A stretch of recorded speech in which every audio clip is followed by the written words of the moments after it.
Assalamualaikum warahmatullahi wabarakatuh. Perkenalkan, nama saya Mahfuza, NPM 306195629, kelas 02 atau 26 Banjarbaru, semester 4 dengan dosen pengampu Ibu Normaliyah MPD.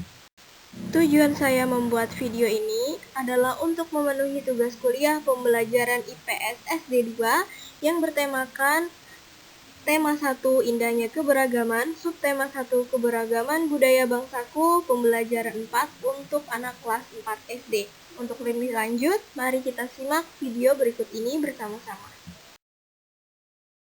Indonesia juga kaya akan keberagaman kain tradisional, misalnya batik, sasirangan, songket, dan ulos.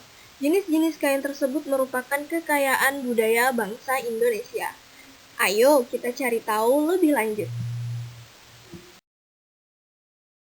Kain tradisional adalah kain yang berasal dari budaya daerah lokal yang dibuat secara tradisional dan digunakan untuk kepentingan adat dan istiadat. Melalui kain tradisional dapat dilihat kekayaan warisan budaya, tidak saja terlihat dari segi teknis dan corak serta jenis kain yang dibuat, tetapi secara mendalam terdapat makna berbagai macam fungsi dan arti kain dalam kehidupan masyarakat yang mencerminkan tentang kepercayaan, adat istiadat, cara berpikir, identitas, dan jati diri suatu bangsa yang berbudaya.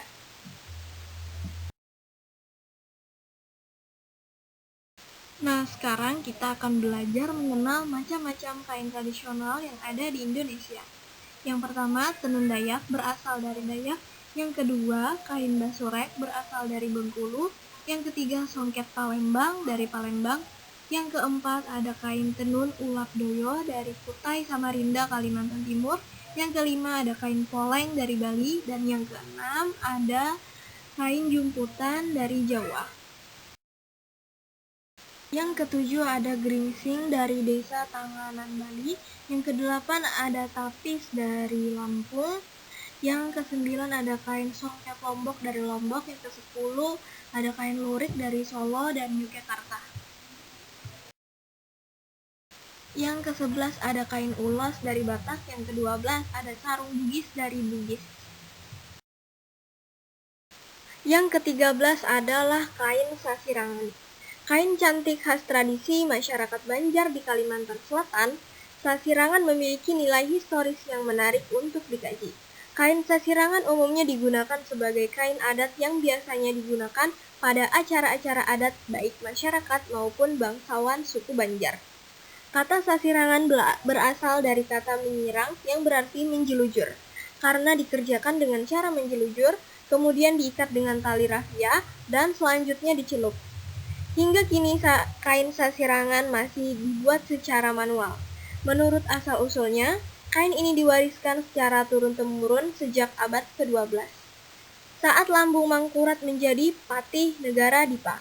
Cerita yang berkembang di masyarakat Kalimantan Selatan adalah bahwa kain sasirangan pertama kali dibuat oleh Patih Lambung Mangkurat setelah bertapa 40 hari 40 malam di atas rakit Balarut Banyu.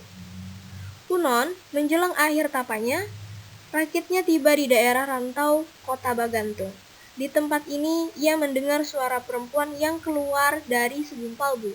Perempuan itu adalah Putri Junjung Buih, yang kelak menjadi ratu di daerah ini. Sang putri hanya menampakkan wujudnya jika permintaannya dikabulkan, yaitu sebuah istana Bagantung dan selembar kain yang ditenun dan dicelap atau diwarnai. Kedua permintaan ini harus selesai dalam waktu 1 hari. Nah, selanjutnya kita akan belajar dan mengenal tarian daerah. Yaitu yang pertama ada tarian Tandik Balian. Tarian Tandik Balian sebagai salah satu tarian tradisional suku Dayak Warukin di Kalimantan Selatan. Nama Dayak Warukin sendiri berasal dari orang-orang Dayak yang tinggal di desa Haus dan desa Warukin. Di desa tersebut banyak terdapat suku Dayak Warukin dan terletak di Kabupaten Tabalong. Perlu diketahui bahwa suku Dayak Warukin merupakan bagian atau subsuku dari suku Dayak Maanyan.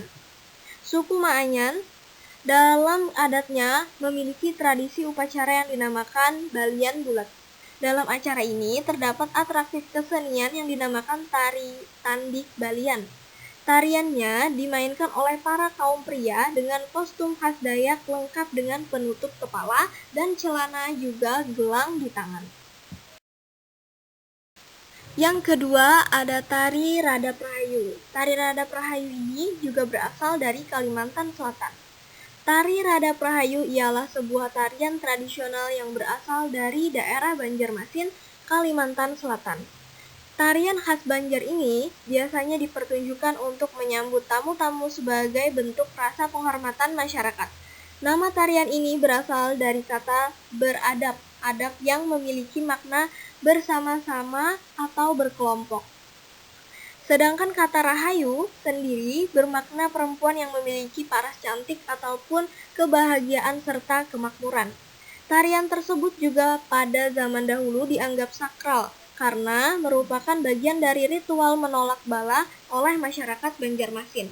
Saat ini, tarian Radap Rahayu juga sering dibawakan dalam acara-acara masyarakat seperti pernikahan, penyambutan, dan acara lainnya.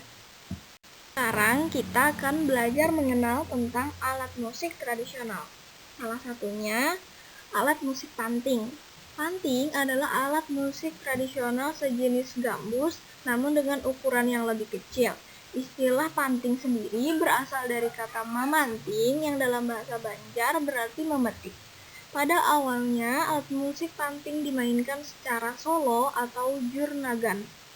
Namun, seiring dengan perkembangan zaman yang semakin maju, panting akan lebih menarik apabila dimainkan dengan beberapa alat musik lainnya. Maka sekarang musik panting lebih sering dimainkan sebagai ensemble dengan alat-alat musik seperti babun, gong, dan biola. Musik panting biasa dimainkan untuk mengiringi berbagai kesenian tradisional seperti teater, tari, japin, dan tari tirik. Tadi kita sudah belajar tentang kain tradisional. Sekarang, coba adik-adik jawab asal kain-kain tradisional tersebut sesuai dengan daerahnya. Oke adik-adik, tadi kita sudah mengenal tentang kain-kain tradisional, tarian tradisional, dan alat musik tradisional. Untuk itu, sampai di sini dulu perjumpaan kita. Semoga bermanfaat. Saya akhiri. Wassalamualaikum warahmatullahi wabarakatuh. Terima kasih.